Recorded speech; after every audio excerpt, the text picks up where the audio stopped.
இப்ப நம்ம ஒரு கடைக்கு அனுப்புறோம்னு வச்சுக்கோங்க, 4 பொருள் தான் நான் சொல்லி அனுப்பேன். ஆனா அதுலயே 2 தான் வாங்கிட்டு வருவாங்க. மிச்சம் 2 மறந்துருவாங்க. எனக்கு மட்டும் தான் இந்த பிரச்சனை ஆகுதுன்னு நான் பயந்தே போயிட்டேனா. உங்களுக்கும் இந்த பிரச்சனை இருக்குன்னு தெரிஞ்ச அப்புறம் தானே எனக்கு நிம்மதியாகுது. ஒரு கல்யாணம் எனக்கும் 1.5 வருஷம் ஆகுது. இதுவரைக்கும் ஒரு நாள் கூட முட்டைய வீட்டுக்கு உடைக்காம கொண்டு வந்ததே இல்ல. சார் நான் வேணும்னு பண்ணல சார், சொல்லுங்கடா. பொறுத்திருந்து பார்த்து பாக்ஸ்லாம் வச்சு லேப்டாப் பேக் முதற்கொண்டு கொடுத்து அனுப்பிச்சாச்சு. முட்டை வாங்க லேப்டாப் பேக்லாம் ஆமா, அந்த கொடுத்தாங்க. பவுச் என்ன ஒரு புத்திசாலித்தனம்.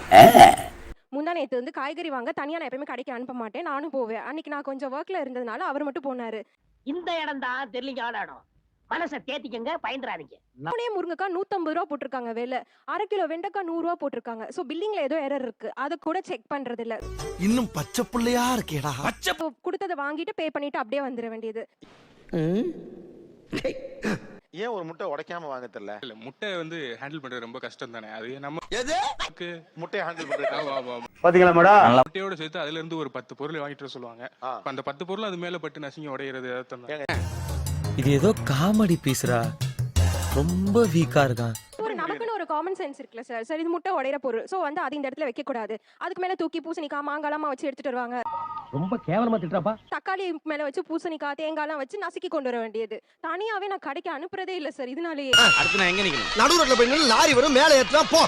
ஓகேப்பா. ஃபுல் வீடியோக்கு ஹேண்டிலுக்கு கீழே லிங்க் இருக்கு. அதை கிளிக் பண்ணி பாருங்க. அப்படியே சேனலை மறக்காம சப்ஸ்கிரைப் பண்ணுங்க.